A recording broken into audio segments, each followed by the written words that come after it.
Welcome to the Problematic Podcast, where I interview leaders who are solving important problems and improving lives. Follow this podcast to hear from visionary business leaders every single week. And now, here's Rachelle Dené Poth. Okay, Rachelle, let's get started. So, could you tell us about yourself and what problem you're solving? Yeah, thank you for the opportunity to be here and chat with you.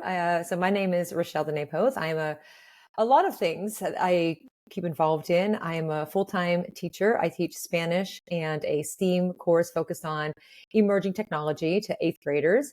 And I've also taught French. I am also a full-time consultant and I'm also an attorney. So I clearly love school. Lots of problems that I try to solve. And I think the biggest thing for me is trying to do something that can help others and solve others' problems, I guess, now that I'm thinking about this out loud, but a specific area that I've been really invested in for the past 7 years, besides doing work with educators at conferences and training and working in my classroom with students, has been focused on artificial intelligence. And I started to learn about it, not having really any idea of how much it was going to change, especially in the past year and a half. But more recently, the big problem that I'm trying to solve is helping other educators to get started in this space because there's a lot of concern. There's a lot of excitement and just, uncertainty about where to begin, how to begin, what's the right thing to do, and a lack of, in some cases, training available to teachers in this space. So I guess the big problem that I'm trying to solve is to see what I can do to help other educators get started with something that is very new to them. They're not sure where they can fit it into whatever grade level, content area, or what their role is in education. So I'm trying to do the heavy lifting as much as I can to help others. So that's been the big part of my focus for a long time, but a lot more so in the last couple of months. So, how do you think AI will change teachers' day to day, work schedule? Yeah, it's not going to replace teachers. That's a big concern. Like, what's going to happen to us? The thing that I think that it will do the most when it's used purposefully is save time is one thing on the teacher side. There's a lot of things that we create for our lessons, ways that we want to interact with our students. And I think a lot of the things that we do take so much time that is taken away from our students. And I, for one, and I know all educators out there, like we love working with the kids in our classrooms, having the conversations, even those little interactions. And often you don't have as much time as you want. And so I'm hoping that educators find a way to use one of the tools, a couple of the tools that are out there that can save some of that time that's being taken away from the students and the interactions with them, get that time back, and then have time with students, have time with colleagues so they can keep on learning. But it's definitely making an impact in a lot of ways, positives and negatives, a lot of concerns and questions about it. But there is a lot of excitement, especially when I get to work with teachers and show them something. And I had a gentleman from a couple of weeks ago that said, "Oh my goodness, if you had any idea how many hours, if not years, I invested in doing this thing, and I don't get that time back." And I said, "Well, guess what? Today's your day. You're going to get some of that time back." So each teacher will figure out a way to use the technology that's going to make the most impact for them, but more importantly for their students. So we'll see how it continues to evolve because it's moving really, really fast. Do you think it will have more of a positive impact or a negative impact in your view? Oh, well, there definitely are some negatives, especially when it comes to any technology or anything that's new. There has always been, you've probably heard, "Oh no, Google," and "Oh, the calculators," and all of that. But I like to look at the positives, but be mindful of any of the negatives. And I call it like the possibilities and the responsibilities. Like there are a lot of really neat things that we can do with this technology specifically, but being mindful of all of the other concerns that surround it. So I think that for me, I use it to teach about in my Spanish classes, in my STEAM classes, in the work that I do with other educators in my school and beyond. And I highlight, yeah, you can totally do this with this, but it's not going to replace your own judgment, or, it doesn't mean that your ideas are not any good. You still have to evaluate it.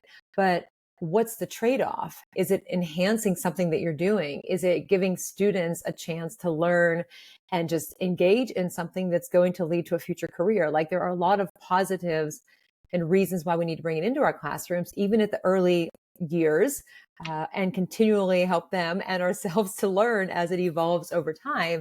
But I do see a lot of positives, as with that, everything, but just with an eye also on, okay, what are the negatives that could come up too?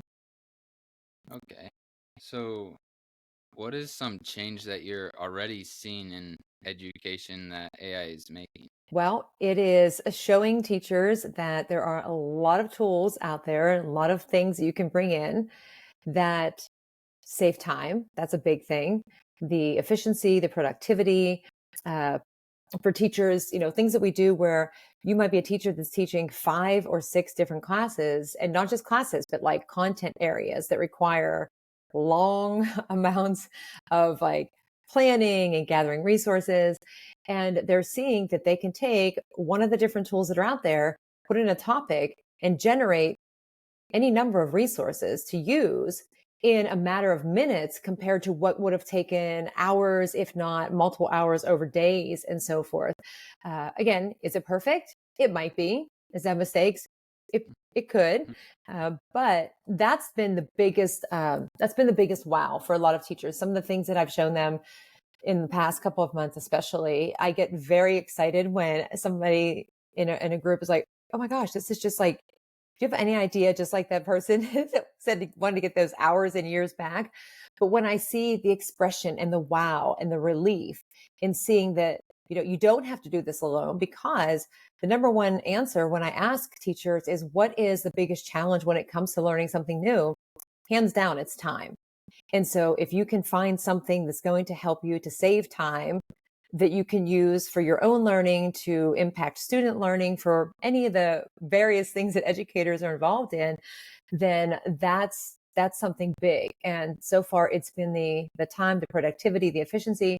But the other part of it too, and I'm speaking just like the teacher benefit, but the impact for students, where you can put something in the students' hands and help them to learn about it.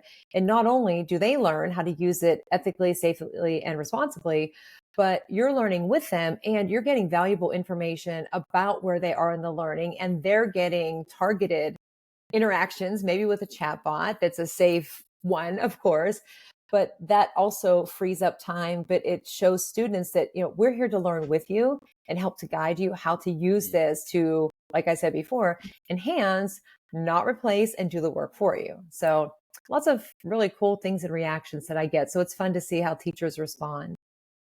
Cool. Could you tell us a little bit about your book and that you're an author?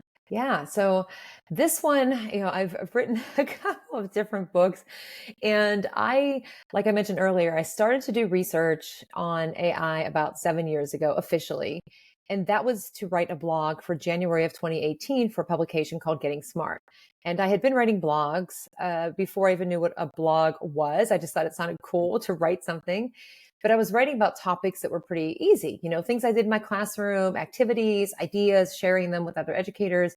Saw that topic come up for one of January's themes for 2018, and decided, I think I want to learn about this. So did the research. I was completely shocked at how much AI was surrounding us already then. And I didn't realize it, because when it's doing what it's been programmed to do, it just does it. And you don't just get this alert like, hey, AI is working right now. So over the last 7 years or so, I've written a lot of different blogs, looked at specific to artificial intelligence, how to bring it to the classrooms. And then I just recently finished my doctoral studies, and my focus of my research was on AI, and specific to the need for professional development. So I've really been wrapped up in it and teaching it with my students, learning about it, presenting on it over that time. And somebody a couple of years ago said, why don't you write a book on AI? And there's a great book that I got from ISTE, called Teaching AI. And it's over my shoulder. It's been there ever since I got it. A phenomenal book. And I said, I didn't really think about it because, there's this book out there. So I started to put some things together. And then luckily I stopped because I started the doctoral program. And had I continued, I would have likely written the book, but I would have missed a lot of these recent, ChatGPT and all the generative AI and everything that we're seeing now, especially in the last year and a half and continuing to see. So I picked it back up last fall, kind of just, let's dive in. But I wanted to do it right and for myself and really think through, is this a book that I could hand anybody in any grade level content area? Because as a language teacher, not so much the technology that I teach, but as a language teacher, it's hard to find resources sometimes that are specific to the work that I'm doing. And I know a lot of other educators that may resonate with them too, because you teach an elective or you're the only person in your school district that teaches that subject. There's not a lot of resources. So it really made a difference for me to make sure that anybody could pick up the book and find ideas and walk away with it. And so I took a lot of time putting it together, also focusing on the fact that it is a very quickly changing space. So how do you write a book about an area that in 2 days, a week, a year, whatever, you're going to see a lot of changes. And it started with the basics. And I did some revisions, but I tried to keep it as evergreen as I could with, you have to mention some tools and organizations and hope that those kind of stay consistent. But I just kept working at it. And so I'm really thrilled with the response that it has gotten, especially from elementary teachers that say, and I don't know how they do it. I say it all the time, like, you teach all the things.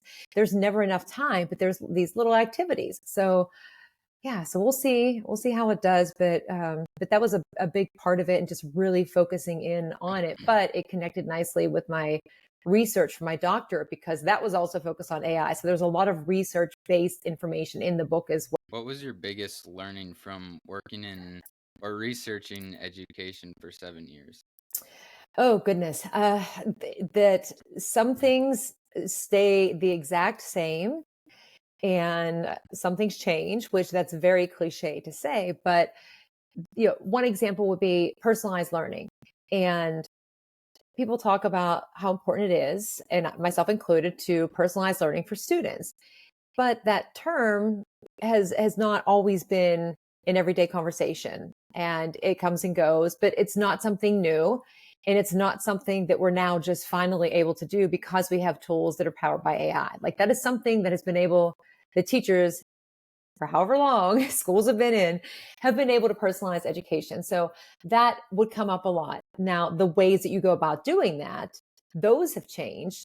And there's some research that has been done in different areas on best teaching practices and things like when you're assessing students and the importance of building relationships. And a lot of those kind of bigger themes have stayed consistent even with the technology now, but there's an extra reminder like, okay, now you have this, it's going to save time from you.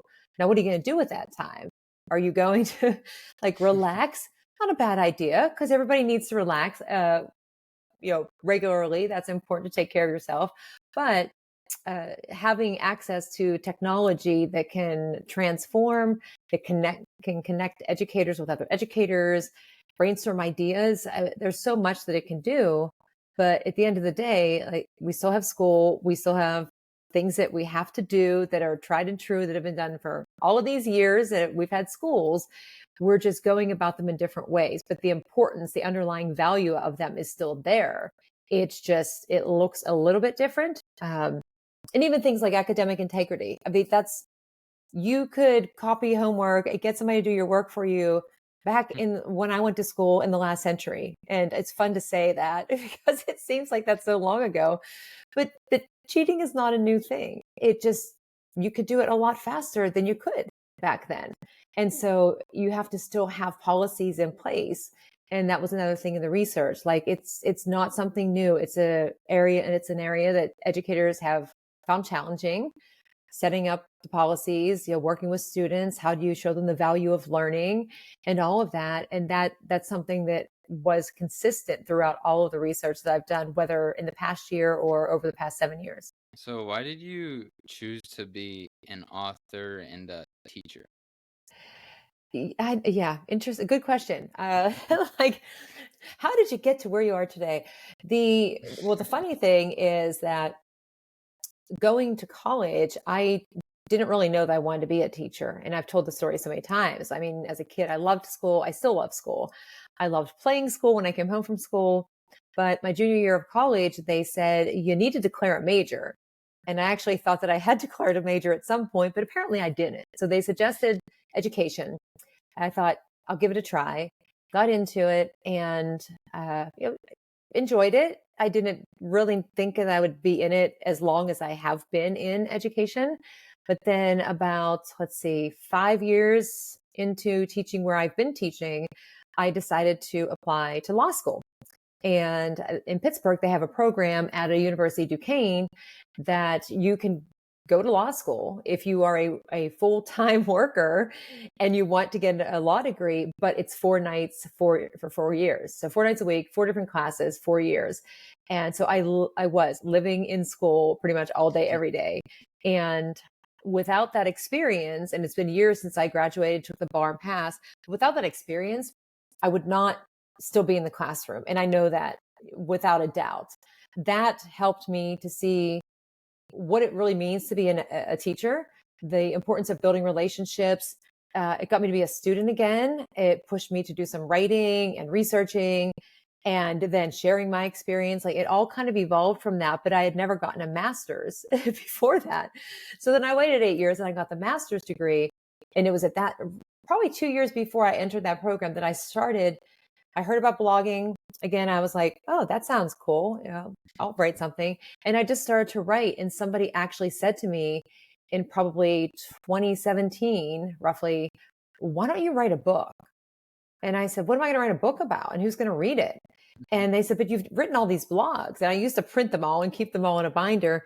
And I said, well, I don't know. So I actually was writing the first 3 books at the same time, and they were kind of due within like the same week. But it's kind of good. You get writer's block, you just go to a different tab. But I shared other people's stories. I had people write short vignettes. And what I've learned, and the reason I like doing this so much, is sharing the stories of others and then sharing stories of my own experiences from my students, with my students, anything that can help somebody else. And I strongly believe that even if only one person reads that blog, reads that book you wrote, it just might be that one person that really needs it. And that's going to keep them in education in this case. And so your story matters. And for me, if I can share stories, if I can help somebody, that's why I like writing and doing what I do. So I like to keep busy and I like to learn. Okay. Could you explain the importance of education? Oh, that's a heavy question there. Uh, yeah, interestingly enough, that question was asked at an event that I attended in Los Angeles. That was an AI symposium. And Travis Allen was the keynote speaker that morning, and he had a couple icebreakers. One was about, what makes you authentically human or uniquely human. And then but the first question was like, why do we go to school? Why do we have to go to school? And it was just for all the tables to kind of brainstorm ideas and interact. And it's important because you need a space where you have the opportunity to learn about a lot of different, I'm going to call them things. And that's either classes, skill sets, how to interact with one another. And it's a safe space where everybody gets a chance to progress, whether you're just starting preschool all the way through 12th grade, and have the same kind of learning experiences so that you understand what it means to have a conversation with somebody. You know how to write a letter, you know how to interact with others. Also because we need people in jobs to keep the world moving.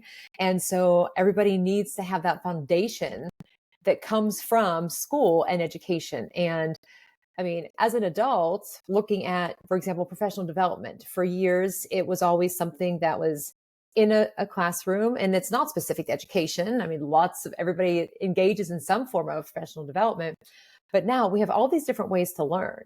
And We can choose to listen to a podcast. We can read a blog. We can go to a conference, even just a conversation with somebody. Like that is still learning and that is still helping to educate you in some way. But the over, K through 12, preschool all the way through 12. And if people choose to go on to higher education, but everybody having that same kind of foundational start is important. And they may not make the same choices about electives and things like that, but there are topics and things that you learn about in school. I still remember the periodic table of elements. I can tell you any symbol for that. I remember things from geometry and those are years ago and those aren't things that I use in my daily work, but I learned them and they've helped me help my students in some cases, even to this day. So you never know where that learning is going to come into play and going to help somebody else. So, yeah. Okay. What's your view on the current education system in the United States? Depends on which aspect you're looking at. So if I keep it to AI right now, because that's been a very hot topic, where, for example, at the end of 2023, there were only 2 states that had enacted policies and laws related to AI. And at the end of April, there were, I think, 12. 2 weeks ago, there were 18. And I think yesterday or the day prior, the 21st state now did it. So people are moving. And if you look back a year ago, nobody had started with that because what do we do? So that I think is a highlight, is that educators on all levels across the United States are looking at this technology and finally getting some guidance or having guidance put into place for them. So there is that. Something else I think is interesting too with education is some different school systems are looking at the length of the school day or the number of school days per week and being a little bit more flexible in what school actually looks like too. So depends on what part of the country you're in and what's happening. I know there's some schools that they don't have school on Friday. The teachers have that day to do work together to plan. Some schools have longer school days and students may or may not be happy about that, but then they have the Friday off. But I don't know. It's interesting. I think we're finally coming back to, I don't want to say like a normalcy. That's not the word that I want to use, but the last couple of years have not been the easiest probably for anybody, not just specific to education. We've had a lot of things come up, of course, and had to make a lot of shifts, especially because of schools closing. And then we got back into our classrooms and then entered ChatGPT and generative AI. And there's always going to be something that keeps us moving. But I don't think that's a bad thing. I think it's kind of exciting to see how the world is changing, how technology is changing, how much easier it is now for educators to collaborate with one another, because it can be a very isolating profession sometimes because you're with your students, you're in your classroom, and then next thing you know, day's over. But we have all of these different networks and ways to learn and connect with others that I think that really helps with a lot of these issues or challenges that are coming up in the world, but also in the world of education. Okay. Well, with all this work that you're doing in the education field, like what drives you and makes you want to do all this work and put in all these years? Well, I just really enjoy it. I come from a family that had a lot of educators in it. My father had his degree from college and he continued to go to school, night school. And it's what I like to do. I thrive on learning. And then I always say, I don't ever want to be in a position, and I know it could happen. Like, I'm not going to know like quantum physics or something. I don't know. Somebody might ask me a question, be like, I don't have anything to share with you on that topic. But I always felt like I want to at least be able to give somebody an idea. And so if that means that I keep learning, that's fine. But for me, I like to be active. I want to read. I want to go to conferences. I want to share my ideas. I want to learn ideas and connect with people. And for me, that's fun. For me, like going to a conference does count as a vacation, even though I'm usually like everybody else inside the whole time. But those opportunities don't come around that often. And so I want to take advantage of as much as I can when I can, so that I'm prepared and that I can provide the best possible learning experiences for my students or for educators that I'm working with. And that's pretty much what keeps me going. It's just a fun space to be in. I really enjoy it. And I don't, like I said before, I didn't foresee myself staying in this space as long as I have been, Yeah. but it just keeps getting better and better. But I'm fortunate in that I get to connect a lot of the things that I'm really interested in into my classroom. Okay. So do you like enjoy the connection and like the teaching part of being a teacher, like from the morning to the end of the day with these kids? I do. And with me, like what you see is what you get. So the person that you're talking to right now is the same person as if you were one of my students in my classroom, how I would talk. I try to be very authentic and genuine. And I often say, off the cuff sometimes. And I want my students to learn Spanish. I want them to love learning. They never know. I mean, I took French in high school. If you told me I was going to be teaching Spanish, I would have laughed for a couple of hours because I wasn't even taking Spanish. But I couldn't get a job teaching just French. And so I had to go back and continue my learning and get a Spanish degree. But I really enjoy it. Every day is different, getting to know the kids, but I'm also fortunate because I teach in a smaller school. I'm the only Spanish teacher. And with that technology course, and I always say, whether or not the students enjoy it as much as me, there's the potential that I can have them in 8th grade for the technology course and then for 4 years. And I see their growth over that whole time because of it being a small school. And I've formed some really great relationships with students over the years and their families and gotten to see them grow up and have families of their own. And it's so rewarding. It's not without its challenges, but I don't know a job out there that doesn't have challenges at some point. But I enjoy it because I don't know. The students laugh at me. I'm like, I'm excited to come to school. And they're like, why? And I go, because it's a new day. Like, I love teaching you things and finding new ways to teach you things and have fun. Like, we laugh, and it's just, I'm not the same teacher I was when I started. So you kind of evolve a little bit, but I really do like it and love learning from them and laughing with them too. Okay, you mentioned being authentic. What advice do you have for people who are trying to be authentic and genuine and consistent? Yeah, advice that I wish that I had years ago because I, you know, when I went to high school and elementary school, things were very different. I went to a very large high school, so classes were larger. You didn't really get to know your teachers and so forth. And so my whole perception of what it was to be a teacher was formed from that. And not that that's a bad thing by any means. What worked for me, I brought that into my classroom. My teachers in high school didn't share personal information or share when like they failed a test in high school. And I never did that. And they really do want to get to know their teachers. And I'm like, nope, don't ask me about the weekend. We're going to worry about like at that point, I was teaching French for a while. We're just going to worry about French today. But that connection and the students, especially, and this happened more so after law school, where I was back in the classroom and I was seeing it from both sides in the day as a teacher, in the night as a student, and in some cases as a struggling student, and how uncomfortable that was. But also, even thinking back to high school, different courses that I had. So, being authentic and genuine means like just being who you are, sharing who you are.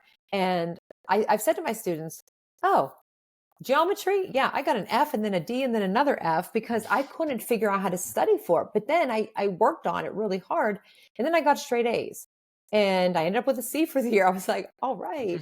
Uh, but that goes a long way. Or admitting in front of students or who you're working with when you say, like, I've said to them, I got this new idea. I don't know if it's going to work. It might be the worst idea ever. And I need for you to tell me either it was, it wasn't, whatever, and owning it or just acknowledging when you make a mistake because they are, even when we don't realize it, they are looking at us and to us and to see how we react, especially in times where something is challenging or stressful. And the more that we are authentic and genuine, sharing our own experiences and being relatable, that goes a really long way. And like I said before, like your story, you never know if it's you share that one experience and that one student in your class is struggling with something that's similar, or they're feeling the same way that you did. And I think, oh, it's like a mind shift. And I've had students come to me and say, I just thought every teachers just do everything and did everything right. I'm like, well, you haven't ever met me before because I no, I make thousands of mistakes a day. Even in learning a language, it's scary because it's something completely different. And I say, I make mistakes in English. We all do. We make mistakes. Like that's part of learning. There's nothing wrong with Mhm. that. Just go with it and move on. And that's for me what authentic is greeting kids at the door, getting to know them, sharing your story. And that has made a big difference, which again, that's why I'm still in the classroom, because I love being connected with them and learning from them. So How valuable of a communication skill is being authentic and genuine? I think it's a big one. It's very valuable for anybody. And often I will be in conversations, whether there's like a chat, if it's on Twitter or X, for example, or at a conference or an event, and the question always comes up, and it's usually focused more on people in administrative positions, or like a boss or something. And the biggest things that people want are, authenticity, transparency, visibility, knowing that you can go and talk to somebody, because some people have said before, like, oh, I was kind of afraid to talk to you. And I'm like, afraid to talk to me? Why would you be afraid to talk to me? And you want people to be able to come and talk to you. You want them to share if they're having a struggle with something or a challenge or problem, and also share the good things as well. And I think that the more that they really see that people see who you are and how you react, your interactions, just get to know you as a person and a professional, of course, that goes a long way for helping you to build a lot of skills. I mean, as a student, I was afraid to talk to a couple of my teachers, and I didn't want to ask for help, and I didn't. And in some cases, like I mentioned, geometry, and I got those grades. I didn't ask for help because I was kind of afraid at first. But then once I did go and ask for help, I got to know the teacher, and I'm like, it's one of my favorite teachers I've ever had. And then I got better grades because I knew how to study, and it was a conversation, and I felt more confident. Like everything just started to fall into place. And so it's just that one thing that could lead to a lot of other, or the development of a lot of other skills, and the building confidence and comfort in a variety of situations. Okay. So, how can listeners get involved and support you and what you're doing? Oh, there's a lot of different a lot of different spaces. So I mentioned that I blog a lot. I do have a website, and it's very easy to connect with me. It's If you go on any of the socials, it's RDENE915. And that's basically my first initial, middle name, and birth date, because when the email was created, there's my parents, this goes back a long time, but it just made sense. So there's that. But I have a blog site. If you put the www and the .com around it, I have blogs so people can read those. But I also post guest blogs on my site, and I have a lot of different educators who share amazing blogs about things they're doing in the classroom, and or in their role as an administrator, or anything in between. And so if anybody wants to get involved and share a blog, send it my way. I have a newsletter. You can connect with that on there as well. And just, if I can help anybody, just send me a message, reach out to me on any of the socials. Like, I'm always happy. I may not know the answer, but I will definitely try to find you an answer or connect you with somebody or something that will help. But those are probably the best ways that I can say to connect with me. Awesome. Well, thank you so much for coming on. Yeah, well, thank you for the time to talk as well. Yeah, I appreciate it. Thank you.